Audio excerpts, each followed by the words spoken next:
Hey ladies and gentlemen, Mike Naso here from IPR with your daily tropical video update. Thanks for tuning in. Looking out there in the western Gulf of Mexico, you could clearly see a system that has been trying to become Tropical Storm Chris. Certainly at least a depression, but it's been having trouble because it is too close to land. This is a system that is dealing with wind shear as well, although it's in a very favorable warm water environment and a very moist environment. That would be, if this thing, I told Center of Circulation host Charlie Wilson, I said, Charlie, if this thing were 100 more miles out, it would certainly be a strong tropical storm or a hurricane by landfall because the center would be down here, enabling it to strengthen once the shear lessens, which it will. But the center is closer to land, and if there is another center forming, it's too far out. Let's take a look at the mile spread on 98L, and you can see right there is where they're initializing the center to the northeast of Tampico and to the south of Matamoros.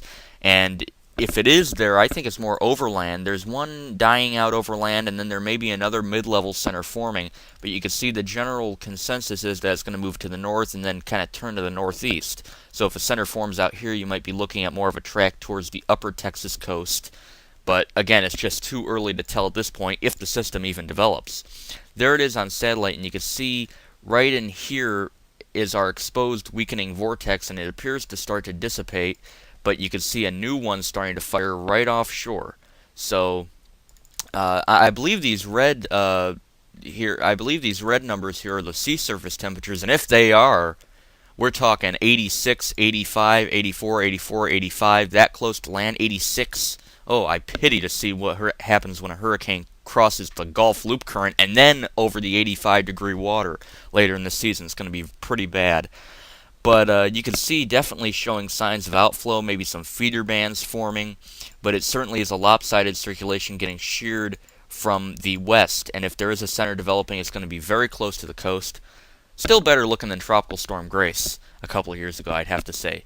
Looking at the latest radar out of the Texas coastline, clearly you can see some spiral banding starting to come in, although most of the heavy rain's still offshore. This is not good. I mean, we're getting, we remember what happened with Allison in the Houston area. Hopefully this doesn't have the same fate as Allison. I do not think it will be. Besides, they need a lot of rain in the areas of Texas here. But you can see the spin around the system. If there is another circulation developing, it'd probably be here, and if it kind of takes a track like this, it would have a chance to develop if that's the track it takes. But at this point, again, we're just not seeing anything close to what we'd want to see for development, although again, it's probably one of the more impressive systems. Here's that shear map that popped up a second ago that I want to show you. You can see wind shear over the top of the system, not all that favorable. It has probably 30 knots of wind shear, and that is unfavorable for development. As it can, if a center's forming here, it's starting to get more into the 15 to 20 knot range, and the shear is going to decrease, which should allow for some development once again if the center moves back offshore, if the mid-level center that I think I see starts to develop. So we're going to have to watch that. Elsewhere in the Atlantic, the tropical wave out here that I'm about to show you, it's going to be moving into an area of more favorable wind shear, but it's got a lot of dry air with it. You can see the sea surface temperatures for development across the basin are very warm, especially out near the islands.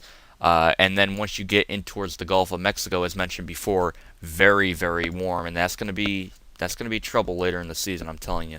Here's that tropical wave that we're watching. We actually have a couple of areas. This, in general, is one large tropical wave with a little bit of a spin to it, convection blowing up a little bit more than it was yesterday, and as it moves in this general direction, it's going to be entering an area of moist air, and that could help aid in development. We're going to go through just about every one of the models now and show you what is happening with. By the way, here's another look at some of it behind. You can see more moisture behind the wave, and then moving off of Africa, another barrage of waves getting ready to move off. And I'm telling you, in about 5 to 7 days, boom, that's it. We're into August. That's when it's all going to start. Here's the Canadian. You can see the Canadian. This is 24 hours. There's our wave right in there, moving close to the Lesser Antilles. Watch what happens with it. 48 hours over Puerto Rico, 72 over the Bahamas, 96 making landfall on the central coast of Florida, probably near Daytona Beach, and then 120 hours dying out over northeast Florida. 24-hour GFS heading towards the islands, 48 hours over Puerto Rico, 72 hours north of the northeastern coast of Cuba, 96 hours over the Bahamas, 120 hours over central Florida.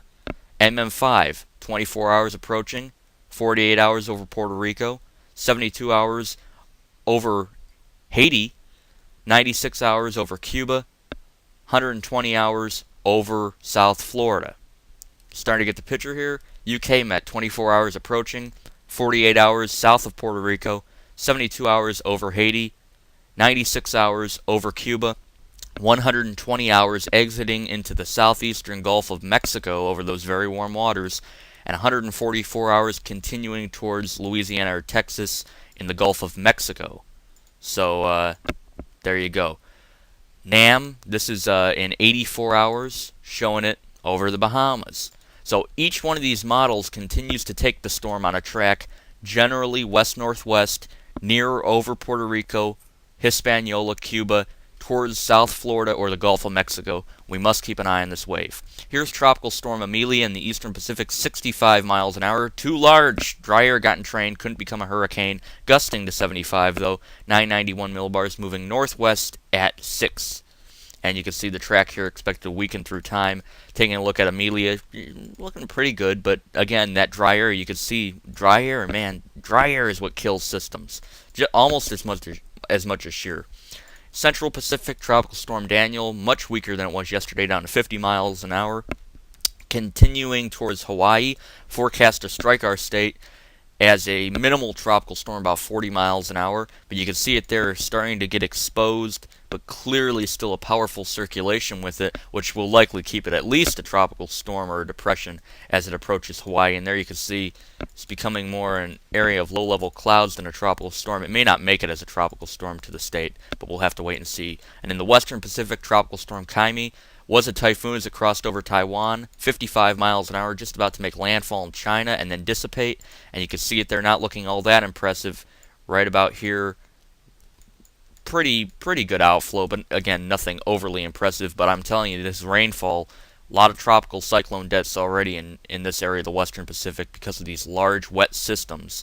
You can see behind it another system this could organize, or behind it, or it might just merge into one.